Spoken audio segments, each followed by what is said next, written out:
Hey, everybody. Welcome to our webinar today, Gas Appliance Pollution Impacts and Solutions.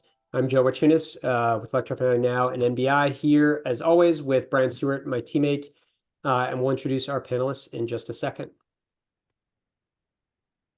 Okay, Brian, why are we talking about gas appliance pollution? Yeah, well, I think people have a pretty good, common sense understanding that, automobiles produce pollution. Of course, coal plants and electric factories or electric power production produces air pollution. But air pollution from gas appliances is largely invisible. It goes up the smokestack in our home. You don't necessarily see it. You don't smell it. But it's a really large source of air pollution, particularly in our urban areas. And so today we're really focused on, well, I guess the other thing is, there's been a lot of discussion about indoor air pollution from gas stoves and that sort of thing. We're going to focus less on indoor air pollution today and more on outdoor air pollution. But with our panelists, we'll be, going through all the information that we know about how much air pollution actually comes from gas appliances and heating buildings. What are the impacts of that air pollution? And then importantly, we're going to spend quite a bit of time on the policies that are available to us that help reduce those impacts and what is happening in states and communities around the country to reduce some of those gas pollution effects, largely through policies, which we'll be talking about. And we've got two great panelists to run through that with us today, starting with Nancy Seidman from Regulatory Assistance Project. She has more than 30 years of experience with environmental and energy policy. She works with RAP's U.S. team to advise policymakers, advocates, and other utility sector participants on the intersection of environmental and energy policies. Her work focuses primarily on climate change, air quality policy, and the benefits of energy efficiency. And after we hear from Nancy, we'll hear from Dylan Plummer for Sierra Club. Dylan's been organizing in the climate movement for close to a decade in the Pacific Northwest. He's helped with campaigns on both the local and national level with a focus on grassroots organizing and communications. As a senior field organizer at Sierra Club, he is working to transition communities in the Pacific Northwest away from fossil fuels and to avoid new investments in fossil fuels infrastructure. So we've got two fantastic panelists. Before we turn it over to them, just want to encourage all of you out there, if you've got questions that you would like to make sure we address, please put those in the Q&A. We'll be monitoring chat and Q&A and try to answer a few of those as we go, but we'll have some time for questions and answers at the end. All right, so let me turn it over and introduce Nancy from RAP and kick it off. Thank you. Great. Thank you so much, Brian and Joe, and thank you to AWHI and Electrify Now for inviting me to present today. For those who are not familiar with the Regulatory Assistance Project, we're a global NGO that works on ensuring that we can have a clean and equitable energy future. We work primarily with agencies, commissions, and other state agencies like the environmental agencies. So that's the wrap on RAP.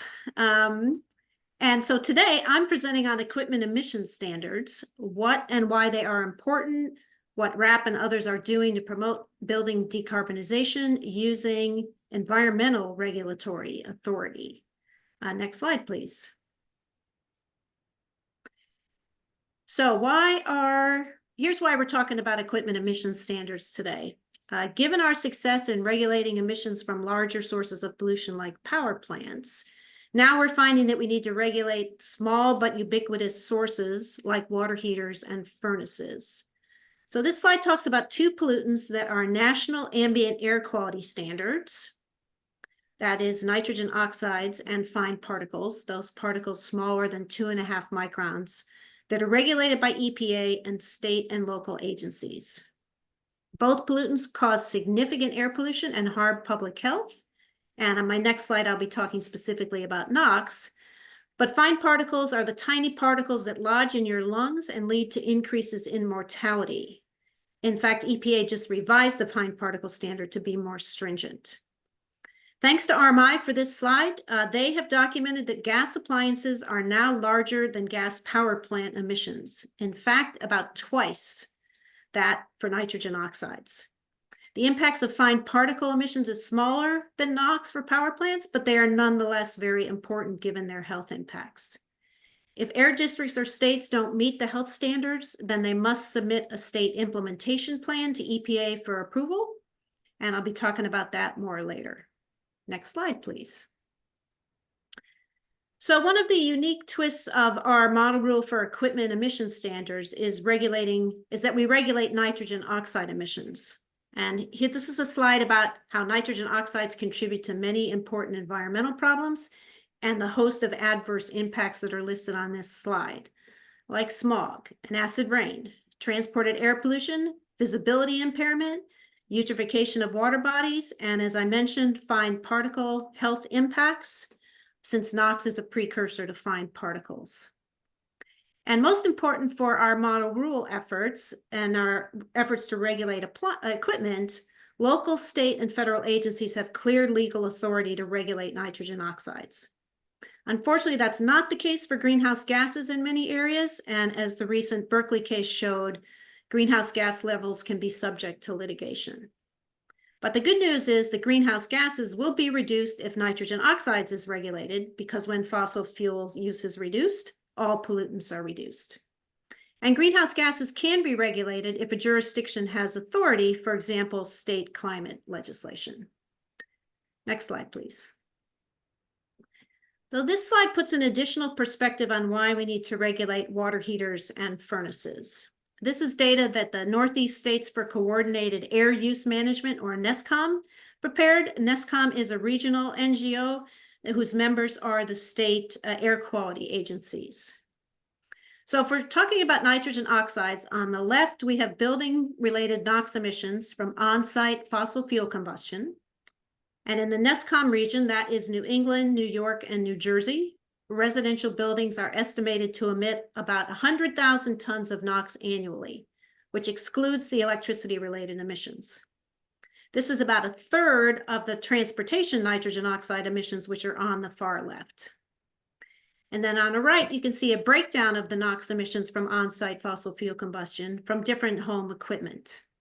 Space heating is responsible for about 80% of the on-site emissions, and water heating is approximately 20%. So these numbers will vary around the country, in particular in states with larger industrial contributions to emissions. But I bet when you look at numbers for where you live, this is a source still worth regulating. Next slide, please. So before we get to RAP's model regulation, one additional perspective. I want to compare how this effort thinks about carrots and sticks in terms of regulations. In this case, energy regulators have the carrots, for example, energy efficiency incentives and things like the Energy Star program. Air quality regulators are the stick.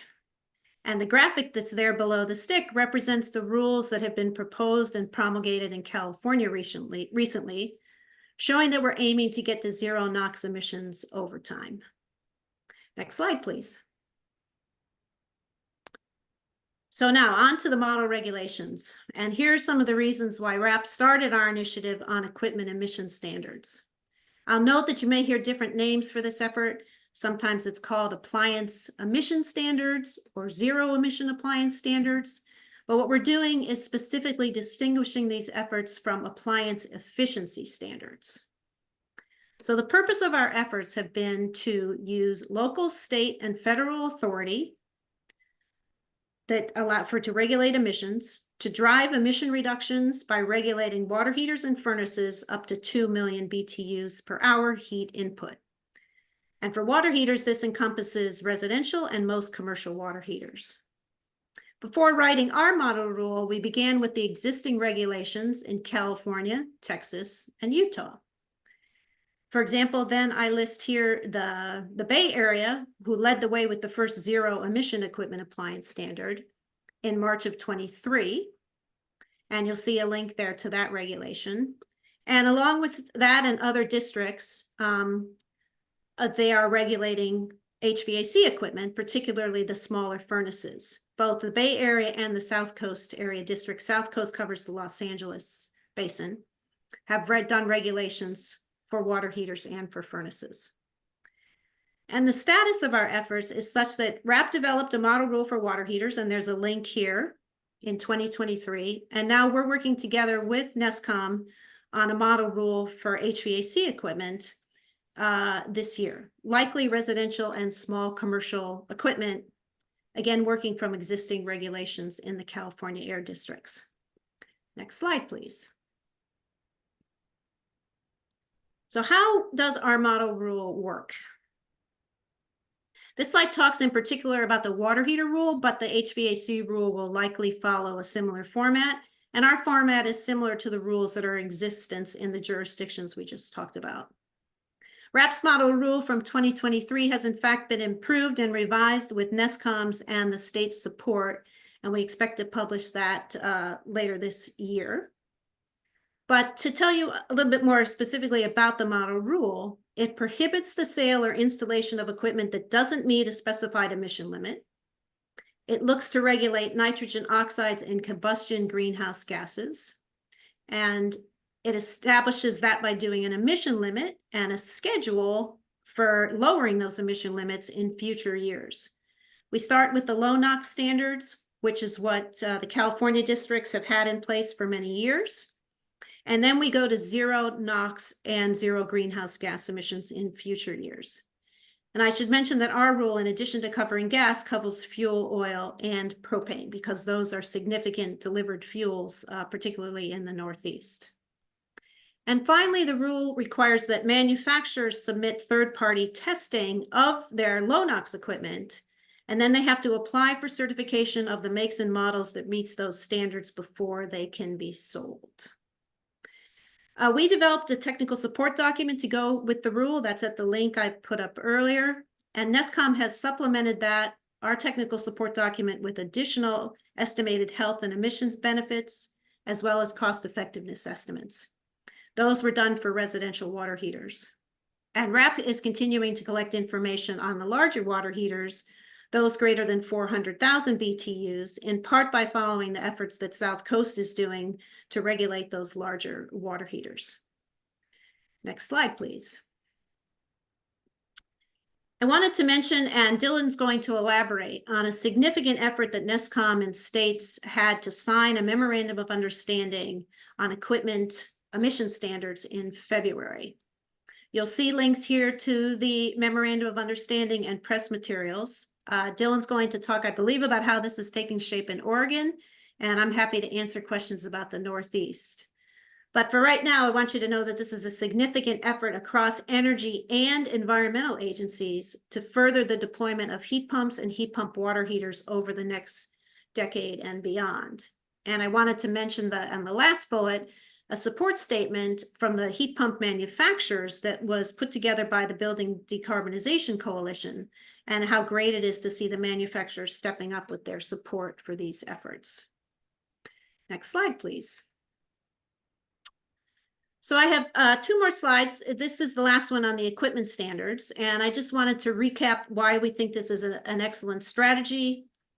And those are listed here. For example, these standards cover multiple pollutants in addition to greenhouse gas emissions, nitrogen oxides, and fine particles. We're working from existing regulations, so we have a model to follow and models that we know work. These can be included in the state implementation plans that districts and states have to develop to demonstrate to EPA how they will attain the public health standards for ozone and fine particles in particular. And this is the authority that makes this a particularly attractive option for state environmental regulators. It's long-standing authority. And as I mentioned, it provides backup for greenhouse gas efforts, since efforts are going on to thwart that authority in Berkeley and other cases. And finally, we want to send a clear and strong market signal that we intend to reduce emissions from equipment, so the manufacturers have a pathway to follow, and that this will support building and enables the environmental agencies to have a role in supporting building decarbonization. Next slide, please. So as my last slide, other than my contact information, I want to provide a broader perspective on how equipment standards fit within larger building electrification and decarbonization efforts. This is from a forthcoming piece that RAP, NESCOM, and NEEP have worked on together. NEEP is the Regional and Energy Efficiency Organization for the Northeast. Its states are generally similar to NESCOM's. So we decided that a good analogy for all the policies that can support building electrification is a table with 4 legs. So this slide describes those 4 legs. The first being equity in workforce, ensures that benefits accrue to communities that need them most and support workforce development in those communities and elsewhere for building decarbonization. The second is a carbon reduction obligation, which refers to whether a state is doing something like a clean heat standard or a cap and invest program. The third is market transformation levers, which includes that I've been talking about, like the equipment emission standards and or things like energy efficiency incentives. And the fourth, utility planning and regulation, is about policies like changes in rate design and gas system distribution planning. So our goal with this table is to emphasize that many policies can and should be used to support building decarbonization and electrification. One policy won't be enough. A mix and match of these policies is what's needed. And we're hopeful that this policy brief would be out within the next month. And I think with that, the next slide has my contact information along with my colleague Rafi Bright, who works on these efforts with me. And with that, thank you all. I'm happy to take questions now, or maybe we're waiting till we see Dylan's presentation. Yeah, I think we can have most of our questions after Dylan, but I did want to just maybe ask you one question about on authority, because you mentioned this came up several times in your presentation. And I think those of us who've been involved in environmental actions for some time typically think of authority as being either there's the federal authorities that can do things like set, speed limits or whatever it is. And then California has had a role in a lot of this because they've been granted authority to do things like make exceptions to fuel economy standards and that sort of thing that other states can follow. But there's been this general approach that we don't want to have too many entities creating standards so that the manufacturers know what the benchmarks are. So I guess my question is, how is this different than, let's say, fuel economy standards, which the states don't have authority, a community doesn't have an authority to regulate that? Could you just elaborate on that a little bit? Yeah, sure. So through the Federal Clean Air Act, EPA has overarching federal authority to regulate pollution from all kinds of equipment and vehicles. Very wide standing and broad authority. All states in the country also have that authority, and certain amount of that authority is delegated from EPA to states. And frequently, yes, we can have EPA. EPA could be doing appliance equipment standards, but they've got a lot on their plate right now and they haven't been able to get to it. So another very tried and true method is you set up a number of states to do something, because states are allowed to be more stringent than EPA in many cases. So states like California, Texas, and Utah did these rules. These are 20-year-old rules in most of those places. And now we're trying to spread that authority, if you will, to states who are also interested in regulating these sources. And I think you're seeing the manufacturers support through things like the MOU, because they realize, like you said, they don't want to be making all kinds of water heaters that meet different kinds of standards for different kinds of places. We had conversations with them, for example, when we were doing the model about what should our label look like? How do they already label the water heaters? So Home Depot or Lowe's, for example, could just look at one and say, oh, that's a low NOx model. Yes, I can sell that here. How do you do the serial numbers, or how do you do the label? So we are trying to make it as easy as possible for the manufacturers. But frankly, sometimes, yes, we are trying to get this happening in different places, so there becomes more authority to do this at the federal level.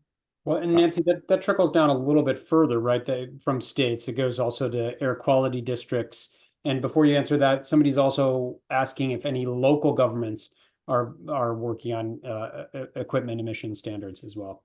Yeah, so there are, in California, something like the South Coast Air Quality District, which is considered a local air quality agency, but is in fact one of the largest air quality agencies in the country, rivals the size of the Air Resources Board of California because of the size of the area.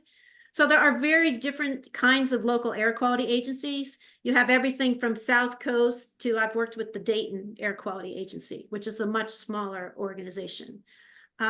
So yes, the local agencies in California, the local agencies have specific authority to regulate nitrogen oxides, longstanding practice. In the other areas, they may also have that authority, but in general, it's seen as the state's role to do these kinds of regulations. But I believe there are folks, for example, in New York City, obviously a very large area, who are interested in these efforts as well. And they could do this if they talked to New York State about it, but New York State is also considering doing this. Yeah, So I think Dylan is going to talk about that a little bit in terms of what's going on in Oregon. One last thing just about the authority, maybe, and then we can turn it over to Dylan. But I just wanted to put a fine pointer on that because, I think all of us are a little bit nervous about what happened after we saw what happened in Berkeley, that we felt like all these cities in California had passed these electrification mandates. And then, they got the rug felt like it got pulled out from underneath us. And so I guess I'm always maybe a little skittish about that happening in this case too. But we have these precedents where these low NOx standards for appliances have been in play for, like you said, decades. California, Texas, and Utah, I believe all have these. So I guess in a way that's like should give us confidence that basically what we're doing is just reducing the standard even further from what already has happened. We've already had low NOx. Now we're just talking about even lower NOx, like down to 0. Is that a good way of thinking about it? Yeah, it is. I mean, I think our general idea was how can we promote lower NOx and 0 NOx equipment using different kinds of authority, using an authority that is placed and has been used already. How can we replicate that in other parts of the country to sort of spread the good word, if you want, and get low NOx and 0 NOx appliances in place with this different lever, if you will, lever, table, whatever you want to Yes. table leg. We're looking for different levers to make things happen in building decarbonization and electrification. And we thought environmental authority was a great way to do that. Just one quick follow-up question. And then, so the NOx authority has never been, it's probably been litigated, but it's never been called into question, this authority to regulate NOx. Never is not that I am aware of. I mean, it flows again from the federal authority down to the state authority. Will we someday see a clash of EPCA versus the Clean Air Act? I think that's what we're all, as Brian was saying, kind of nervous about. But for the moment, EPA's authority and therefore state's authority to regulate NOx is very clear and has been used over and over again since 1970. We're kind of going deep on this, but this seems so critical. So, Dylan, apologies for leaving you on deck here. But while we're on this topic, the other question I had about this was that it seems like, from my kind of layperson's perspective, in California, for example, we know that there are areas of the state that are failing to meet federal emissions, air quality standards, where NOx is one of those air quality. So it seems commonsensical that, if the government is telling you you're not meeting your air quality standards, that the government would give you authority to regulate emissions to meet those air quality standards. But what about in states where we're already meeting the air quality standards? Is that like a different situation? And Dylan, I know any of you, feel free to chime in on this too, Dylan. Yeah, that's a great question, Brian. I mean, a lot of the country, there's still like 120 million people who are subject to ozone that doesn't meet the standard. I just saw a question come by about the NOx. NOx is one of the national ambient air quality standards. Maybe I didn't make that clear, so I appreciate that question. So yes, in areas that are in attainment of the NOx standard and the ozone standard, there is less oomph, if you will, to use this method. But in large part, the major parts of the East Coast, if they're not in what's called non-attainment, of the ozone or the smog standard. They have to get there if they have obtained it recently, which is in the case of many parts of the Northeast. That we've been doing great work on this. You still have to, for 20 years, show EPA that you can keep that and maintain that standard. So you have to have kind of backup plans that say, yes, we're still holding the line on NOx and we're holding the line on ozone. Look, we're doing this equipment standard. It's going to give us a little extra oomph to get some NOx reductions so we don't end up violating the health standard again.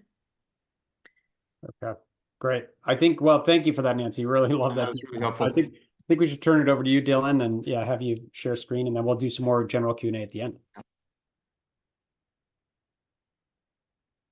Great. Just give me 1 second.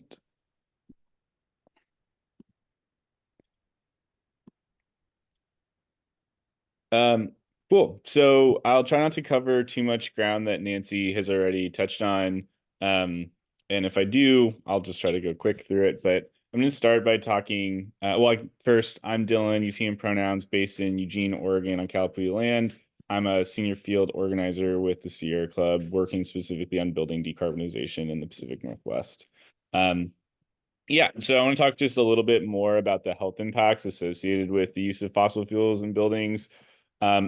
We've heard a tremendous amount about the health impacts associated with using gas stoves, specifically on indoor air pollution. And I think one of the things that's often lost in that conversation is that there are, other appliances or systems in our homes and buildings that are using tremendously more of this same gas that's creating the same pollutants, but that pollution is just being vented outside. So with appliance standards, we're really focused on solving that outdoor air pollution like we've been discussing. And with appliance standards, we're kind of trying to solve a couple problems, right? So the first one is that public health impact of pollution, and specifically NOx pollution and the contribution of non-attainment within ozone standards. And then, of course, the significant climate impact associated with the continued use of gas in homes and buildings.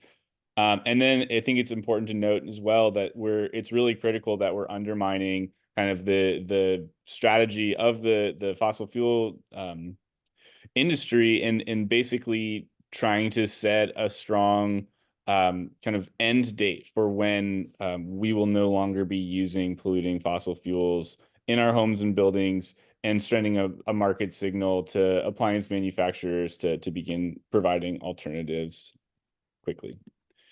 So like I mentioned, there's significant outdoor air impacts and indoor air impacts with combusting natural gas.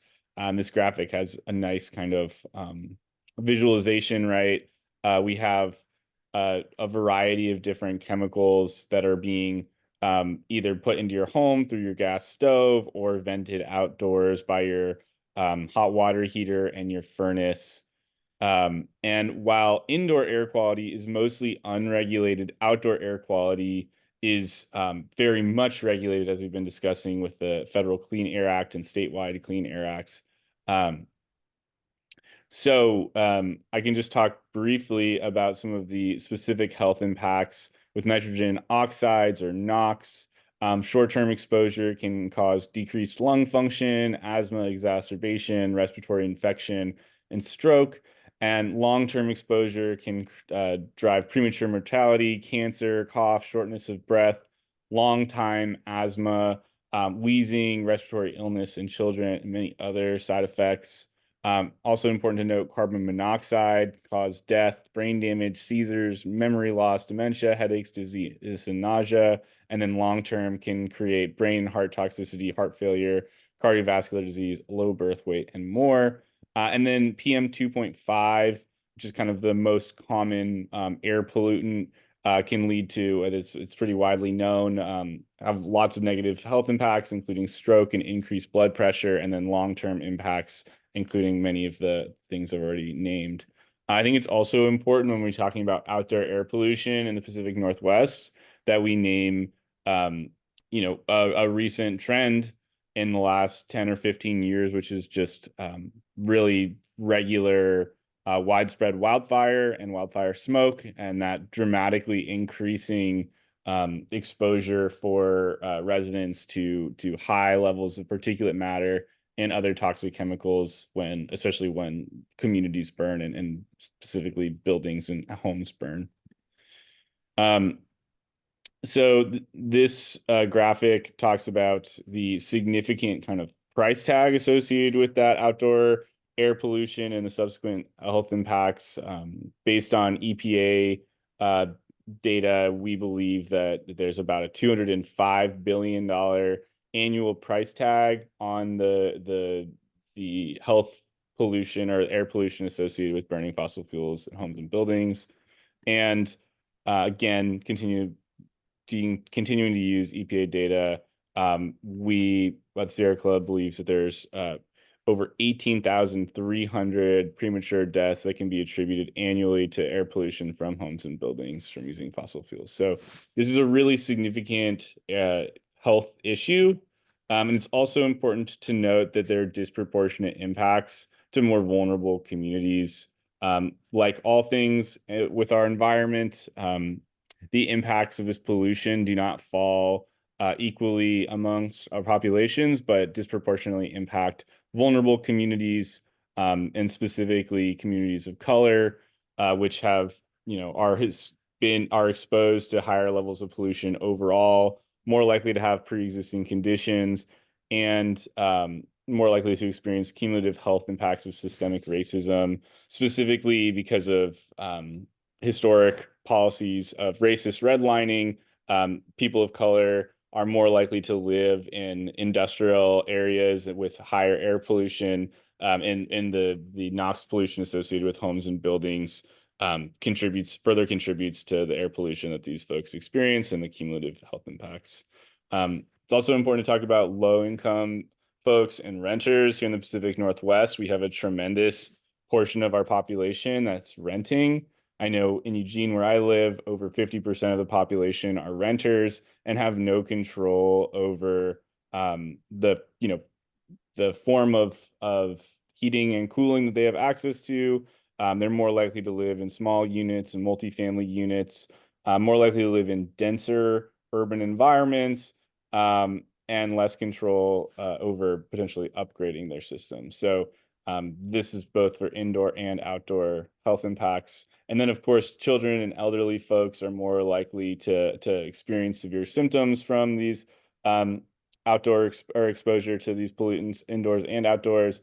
And then people with pre-existing conditions like asthma are also more likely to be impacted. And we know that asthma disproportionately affects Black children and Black, Indigenous, and people of color adults than white folks. So I think it's just really important that we ground all of these conversations about environmental pollution and specifically air pollution in this kind of environmental justice lens and recognize the disproportionate impacts that it has on our vulnerable communities. And specifically, and additionally, it's also important to note that the solutions that we have disproportionately benefit these communities as well. And then just another statistic here, nationally, communities of color are exposed to twice as much outdoor particulate matter 2.5 or PM 2.5 pollution from residential gas combustion as white communities, and experience levels of NOx exposure that are 38% higher than white communities. Just another fact to kind of help ground this conversation in racial and economic justice as well.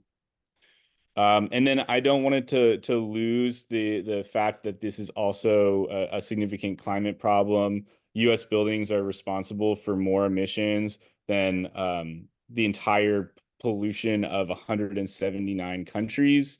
You can see here it's above Turkey, South Africa, Vietnam, Pakistan, United Kingdom, France, Argentina, Italy, Poland, Egypt, and many more, just the U.S. building sector. So decarbonizing the sector can have a really tremendous impact. And unlike other sectors, it's pretty straightforward how we can do it with the all electric, high efficiency heat pumps and other ready to roll alternatives.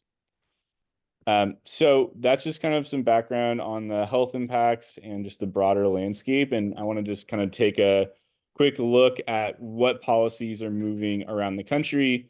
Note that my focus is very much in the Pacific Northwest. So while I'm familiar with these policies, I'm by no means an expert, and Nancy, if you want to jump in, or anyone, yeah, to discuss some of the intricacies of the policies that I mentioned, I welcome that. And yeah, this is just going to be a kind of quick overview. But basically, just to highlight, the Bay Area Air Quality Management District was really like one of the pioneers of moving forward with zero NOx appliance standards. And they did a tremendous amount of work to develop these policies, but also to work with various stakeholders, including labor unions, environmental justice organizations, public health organizations, and others, to ensure that the policy was going to have significant benefits or co-benefits for the various constituencies that were concerned about the policy. And they really kind of have led the way. So we're anticipating the zero NOx standard to take effect in 2027 for hot water heaters and 2029 for gas furnaces. And that'll be the first time, I believe, that we see any zero NOx standard come into effect anywhere in the country. So I think as far as the question around litigation, we can likely expect there to be litigation around that policy potentially before it takes effect, but definitely once it starts being implemented in 2027. So it should be very interesting to watch. And I can provide some more information, but there's a tremendous amount of public engagement on these policies. And there's lots of really fantastic resources that the Bay Area Air Quality Management District staff put out in the midst of that public discourse, answering questions about the policy, and really great models that I'll talk about a little bit more when we talk about equitable implementation of these policies. Dylan, sorry, just to ask a quick question on that, because I sometimes get confused about on this gray area between when the policy was proposed to when it was finalized and adopted and made into law, let's just say, or whatever. Where are we on that with Bay Area Quality Management District? Is it actually a done deal, or is it still a proposal that's being worked on? Yeah, so it is a done deal as far as the Bay Area Air Quality Management District has now finalized it. You can see that March 2023, the board voted in favor after 600 plus public comments. So first proposed in 2021, finally voted on in 2023. And then I believe we're still waiting for acknowledgement of the rule from the EPA in the state implementation plan, though I could be a little bit out of date in my info there. So I think that likely we're just expecting like an affirmative, yes, this is now part of the SIP from the federal EPA in the coming months. But I shouldn't, and maybe Nancy, we could call on you. There are working groups that are assessing the technology market readiness that are going to report back, I believe, in 2025 to the district, just to make sure that 2027 deadline is reachable.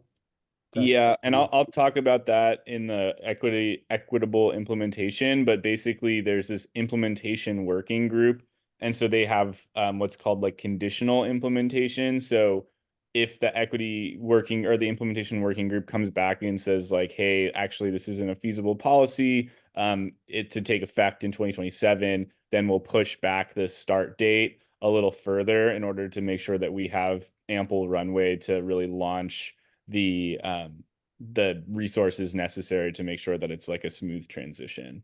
Right. And I think that's a really kind of key policy piece that BAAQMD came up with or was pioneering, that I think is now the best practice for developing these standards, is to have these working groups in order to ensure that there is, kind of like a safety kind of built in with this, really ambitious target that they're going for with zero NOx by 2027. Cool. And Brian and I have been slowing you down. Just a quick time check, maybe like 7 more minutes, and then we can have some Q&A. It'd be great. Great. Yeah. I'll go quick. So South Coast Air Quality Management District is now considering similar policy. So South Coast, the quality district, it encompasses Los Angeles and some other communities in Southern California. I believe there's multiple millions of people in this air district, so a tremendous amount of potential emissions reductions, both NOx and carbon. And I think we're anticipating more kind of developments on that this year. So probably the next big one to watch as far as seeing these NOx emission standards policies kind of moving forward. Yeah, and then I think it's important to mention, Nancy, I heard you mention it as well, but these NOx emissions are, the zero NOx emission policies are novel, but NOx emissions policies are not. And they've really been actually adopted by a lot of conservative states, oddly enough. And here in the Pacific Northwest, we discovered totally kind of randomly that Southwest Washington Air Quality District has a low NOx policy on the books. So yeah, there's been efforts to address these pollutants, and a bipartisan efforts for a very long time now. And there's really clear kind of legal authority that we've seen from air quality districts and from state clean air agencies on this. So yeah, it's interesting stuff, and I think a great model for us to be looking to. So we also have Colorado, where they took more of like a legislative approach rather than a regulatory approach. HB 23-1261 basically establishes a low NOx or energy water efficiency standard. A low NOx standard here. And then it basically has a clause that says that in 2030, you need to revisit the NOx standard and likely lower it in to zero NOx. And basically the implication is that it'll go to zero, but leaving it a little bit open, I think, to kind of watch and see how the implementation goes in California and other states. So this is really exciting. This is one of the first statewide appliance standards that we're seeing, and the California Air Resources Board is also kind of moving on a parallel timeline. But I think Colorado's policy is going to be something to watch, especially as they kind of revisit that standard in 2030. And then I want to just zoom us in on Oregon. We just released a report with the Sierra Club in partnership with RMI, Oregon Physicians for Social Responsibility, Verde, Northwest, a local environmental justice group in Portland, and Beyond Toxics, a local environmental justice group in Eugene. This also works statewide, about the NOx pollution associated with homes and buildings, specifically in our beautiful state.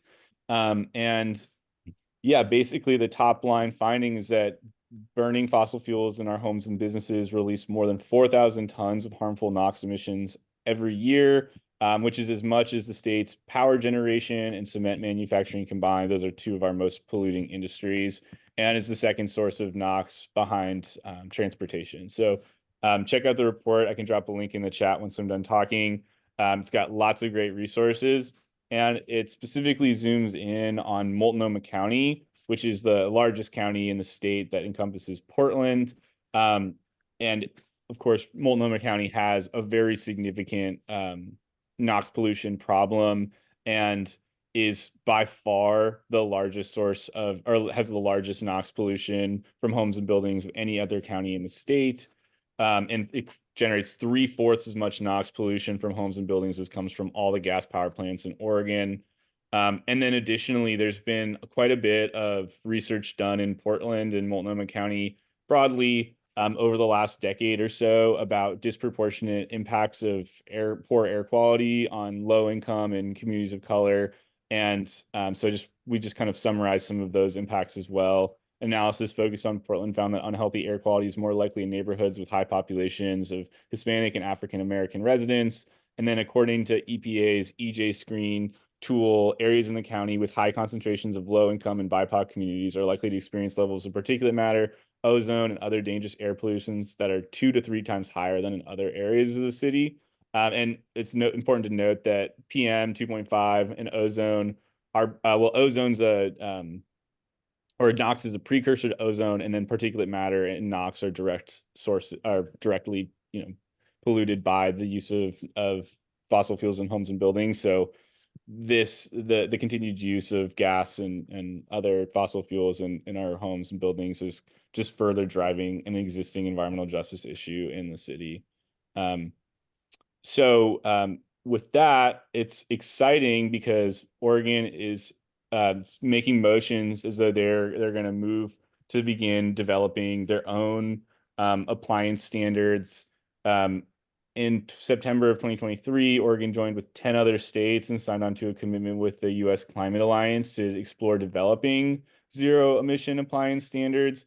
And then, as Nancy mentioned, just this winter or February, I believe, Oregon joined 9 other states, and I can talk about why that number like shrunk a little bit, on this memorandum of understanding with NESCOM to set a goal for zero emission appliances to make up 65% of appliance sales in 2030 and 90% by 2040. And we see this as, a really strong indication that the state is moving forward in coalition with all these other states on developing these appliance standards.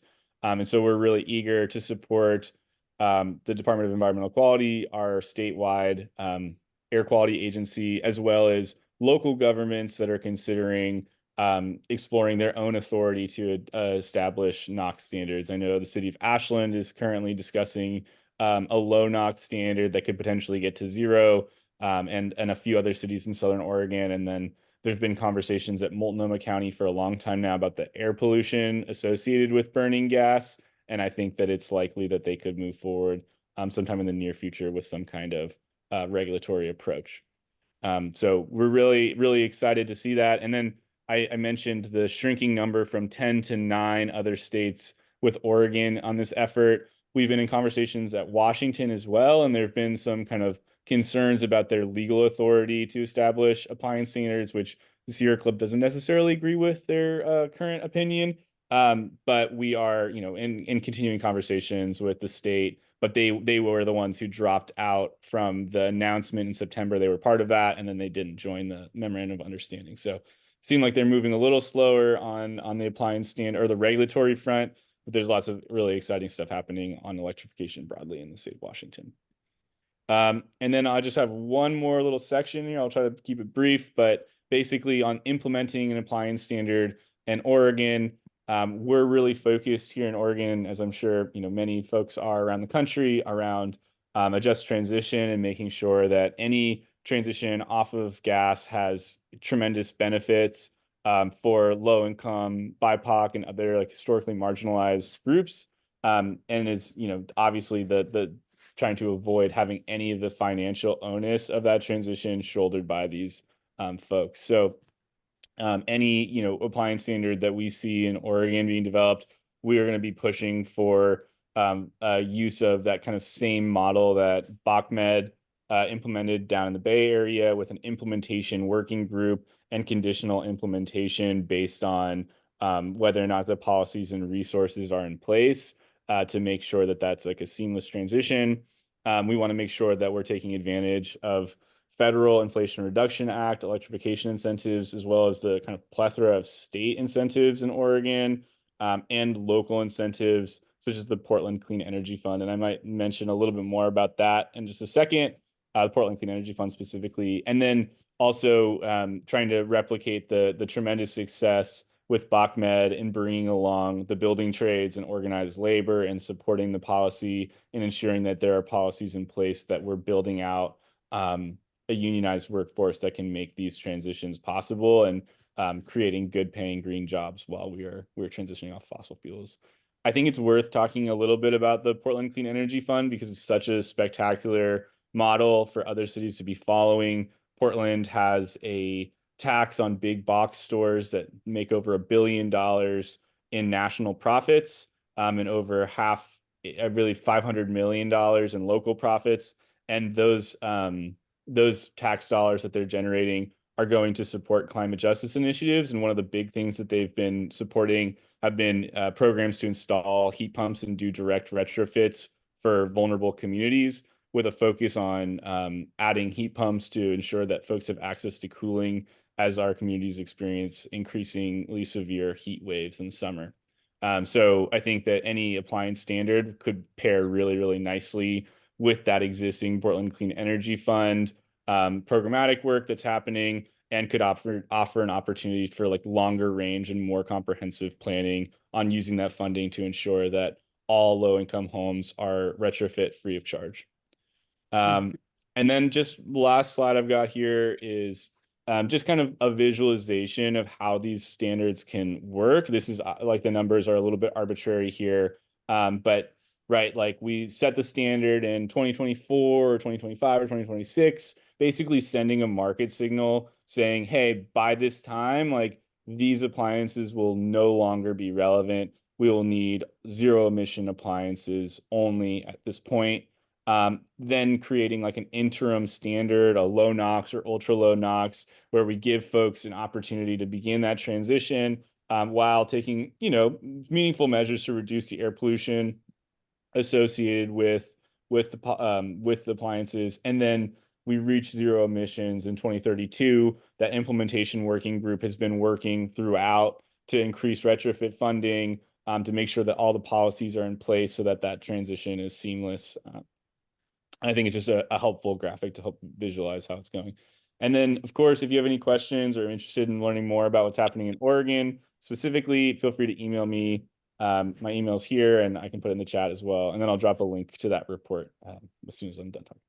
Great. Yeah, we'll supply links to all these helpful reports in our follow-up that we'll send out to everyone who's registered for the webinar. Also, just FYI. But thank you, Dylan. I wanted to start with a question because this comes up a lot. I think anytime you're thinking about policy. So we've heard of a couple different avenues for implementation of these policies.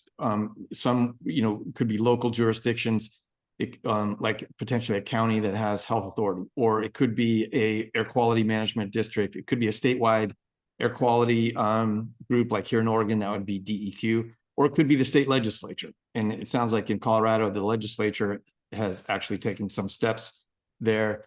But my question to you, Dylan and Nancy, is there a preferred route, in terms of, because some people say that, some people advise you against going to the legislature with things like this because, then it becomes a political thing, et cetera, et cetera. But do you think there's a preferred way to go? Like, are these air quality agencies the preferred way versus legislatures, or is it just going to be statewide, state dependent? Or can you have any comments on that? And Nancy, you as well. Feel free to jump in. Yeah, I think we're just trying to give people more options, and whatever people think will work in their state, I'm in favor of.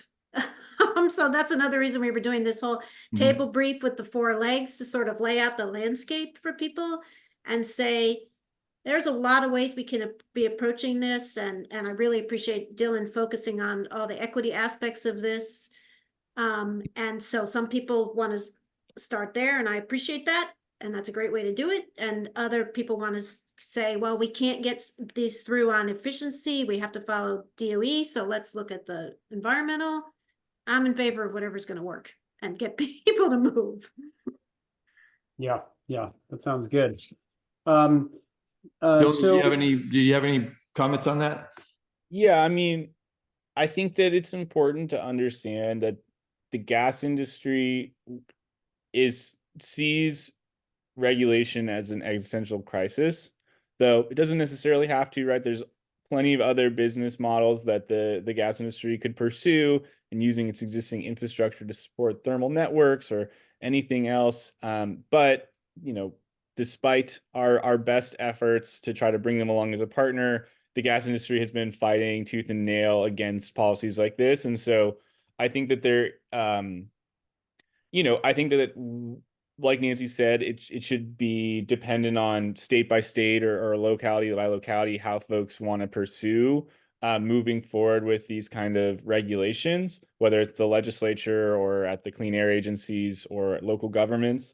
But I think it's important to note that wherever people decide to work, there will be industry pushback and from what I've seen, like extremely misleading and cynical campaigns to undermine climate action and to actively roll back any climate action. And so if at all possible, I think it is valuable to work in agencies where they have a lot of existing expertise on an issue, whereas oftentimes, a legislative approach can lead to a lot of legislators who aren't necessarily experts, who are getting like a ton of misleading or completely false information from industry partners. So while I think that, there's no perfect answer, I do think that it's just very, very important when we're thinking about strategy on how to move these things. We're just anticipating the gas industry's kind of classic playbook that they pulled from the tobacco industry, and just misleading and obfuscating the science and trying to create, kind of hysteria around the impacts. I'd encourage folks to check out our webinar with Vermont Gas Systems last year for a gas utility that's trying to see what's next. Nancy, you wanted to say something? I wanted to move on to. Yeah, no, I think Dylan makes a great point, and that's another reason to start with the public health arguments in this area, because those are hard to refute when you can say that this is how these appliances are harming people, and move from there. Sepida is wondering about, she says, are there studies of indoor quality impacts from gas? And she put heat pump water heaters, but I think they meant water heaters, because there aren't really any gas heat pump water heaters on the market. So any indoor quality, I'll just say, we touched mostly about outdoor air quality today, the NOx emissions that come up, through the vent. We also know stoves have this indoor quality. Canary Media, I'll put a link to Canary Media where they saw there's malfunctioning vents in to 10 to 20% of gas water heaters and stoves. Any comments on the indoor air quality that these larger polluters like stoves and water heaters might cause? Do we need to do more research on this, or do we know enough about this? RMI's done some great work on the indoor air quality impacts of stoves. I'll see if I can pull up that link and put it in the chat. As you mentioned, Joe, water heaters are supposed to be vented outside so that they're not harming. And in some homes, they're in the basement, so not always where at least people are breathing. I saw another comment about the monitors, and yes, I would encourage people to get some of if you can afford them, the low cost monitors that you can put in your home. You will see the dramatic impact of your stove if you're not running your vent. Yeah, there's also some really good methane and carbon monoxide monitors you can get that are great. They're typically sold as explosion hazard reduction, things, because they give you a really early warning if you've got any kind of methane leaks inside your home. But they also measure carbon monoxide. You can put them up high where the carbon monoxide will first accumulate. And most likely, if you've got a venting problem from your appliance, the carbon monoxide, if you're reading carbon monoxide, you're probably also getting nitrous oxides and other things in your home as well. So I think those things are great, and they're not that expensive, $100 or something like that. We'll put some links to some information about that as well. Yeah, I just put a link to like the best one that I've found, just a mobile monitor that are relatively affordable from Plume Labs. And this one, yeah, I think is just kind of like the standard that we found at Sierra Club that works best for tracking NOx on a pretty good budget. And then, yeah, I think that to everybody's point so far, like vented gas appliances shouldn't have indoor air impacts. That said, there's like installation errors all of the time. I actually got really concerned that my furnace might be leaking yesterday. I think it was a false alarm, but absolutely, there's, I think, a tremendous amount of potential for indoor air pollution from those vented appliances if they're not installed correctly. That's why we see explosions and various other things all the time, because you're dealing with a poisonous, highly combustible fossil fuel in your home. I think we have time for a question or two left. Somebody was asking, why fuss with NOx standards when you could just ban gas appliances? I don't know that that's as easy as it might seem in that question. Yeah, in a better world, perhaps that would be how we would go. But that raises the legislatures tend to get concerned about that. You obviously all the equity issues that Dylan brought up. You do need some kind of transition timing and being sure that people have other options that they can afford and get installed in their homes. So that would be my answer on that. We try to talk about this as a transition to zero NOx appliances so that people realize you don't have to get rid of the appliance that you have in your home now, as it's nearing the end of its useful life, we'd encourage you to replace it early before it fails so you don't end up with the same thing.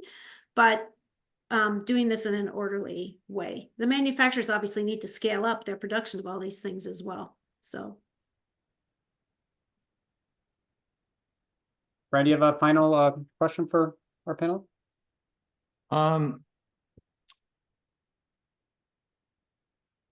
Not off the top of my head. I mean, Joe, do you have one? Go for it if you do. I was curious, I mean, just to depoliticize it, are there lessons learned from I mean, you all mentioned in Texas and Utah, they passed NOx emission standards. Do we know, how to bring a coalition together to depoliticize this and partner together on these standards? I mean, I think Utah is a good case. Texas, I'll explain in a second. In Utah, actually, the rule was done for their fine particle state implementation plan, not for ozone, because they're in attainment for ozone. So it shows that there are different avenues to doing this. And I know they had some issues with the cost of requiring low NOx water heaters, but they worked those out over time. But I believe it took like an extra year or something than they had hoped before the rule went into place. In Texas now, there's a law that bans them from making more stringent than EPA. So they're not, so somebody got a hold of the Texas legislature and said, hey, what are we doing on water heaters? We don't want to do this. So that's unfortunate, but shows you some of the backlash like Dylan was talking about that we need to think about and prepare for. Great. Well, thanks so much. I want to say a huge thanks to Dylan and Nancy for their great presentations and their expertise. Lots of great reports that we'll try to send out. And of course, we'll send out the slides and recording as soon as we can. Yeah, thank you. Thank you both so much. That was fantastic. And to our audience, thank you for tuning in. And if you have questions about any of this, please reach out to Joe and I, and good luck with any of your personal electrification work. If you've got any questions about that as well, we'd love to try to help you. And we hope to see you at one of our upcoming programs. Thank you. Thank you. Thanks, everybody. Take care.